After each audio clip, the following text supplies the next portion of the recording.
first of all, before I even start, Motorola Atrix 4G, highest resolution Android phone in the world, right? 40% more pixels than most phones. So the very crisp visuals, great for reading books to playing games, very easy on the eyes, and that's one of the reasons they chose Tegra, right, to power it. Sure. So this is a game called Galaxy on Fire 2 that we have been working with very closely with the developer to really showcase the capabilities. This will be coming out on Tegra2 and then into the market probably this month as we get phones out. And again, we like this demo because it really showcases sort of what you can do on a mobile device. You can see all the smoke and fog all being rendered by Tegra2. You can see the shadows and the shading going on the actual device itself, or on the spaceship. So let's see if we can actually find something to blow up, because the lighting is really cool too. But anyway, it's just a nice demo of a phone. I don't know if we're showing this at PepCom or not. You showed that on the LG at PepCom. Oh, okay. And it's still like silky smooth, even on the 40% more pixels, higher resolution. So anyway, this is Galaxy on Fire 2. Okay. What do you think? It's pretty cool. Yes. It looks amazing on there. Yeah. Okay. Yep. Thank you. The other thing we can show is you've seen UE3 Citadel. This is a nice one to show just because it's sort of a textbook of where games and content is going. Just very beautiful artwork, more realism. Just really showcasing what a phone really can do. And I think this is just at the very beginning, right? That is pretty cool. This is they have a nice little guided tour here. So is this just a tech demo? Yeah, you can actually download this. This will be a game you can walk through. There's little guys that come down.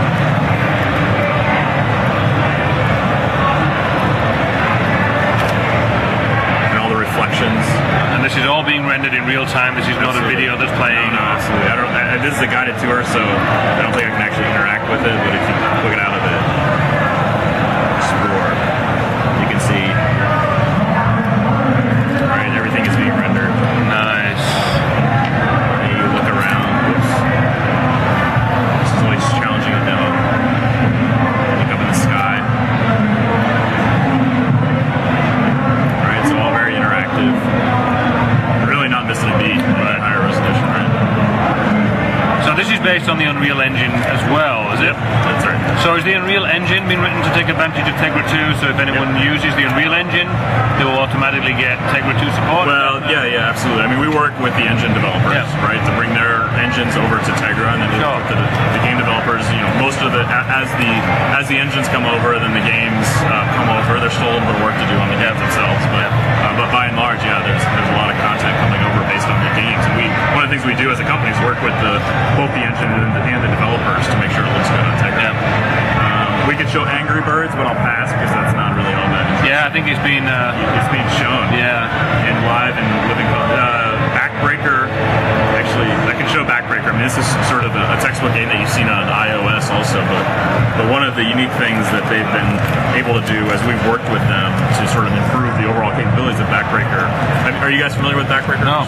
So it's a football game. You're actually a player, and you run and try to. Here's the cool scene, opening scene anyway. So you can see all the crowds. This is an outdoor stadium. Yeah. And then exactly. So there's flares going on. You can see the big screen. So there's actually two renderings going on here. Oh yeah.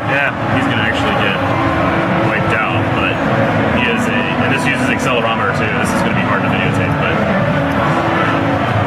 because I'm not going to be able to do it all. But anyway, you get the idea where you're a runner and you're actually going through dodging guys. It really is becoming a home console in your pocket. Absolutely.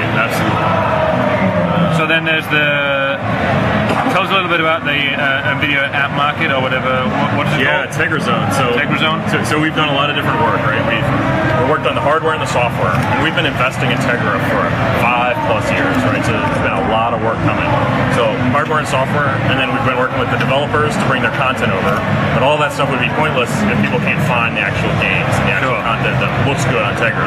So we come up with an application called Tegra Zone. It's an on-device app, just like what you're seeing here. And you actually see the featured games, and these are Tegra optimized games, right? It looks good on Tegra. We're just making it easy for you to find that content. The developers love it, and users love it. Telcos like it. It's just a nice way to actually find this. So you can see Galaxy on Fire is on there, Dungeon Defender, Samurai, Half Brick. And what you'd be able to do is actually read about it. So for instance, let's click on, Fruit Ninja.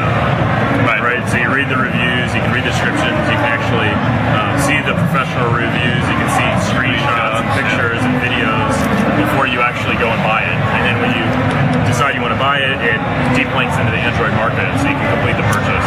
Okay, cool. So who's doing the approval process for Tegra Zone?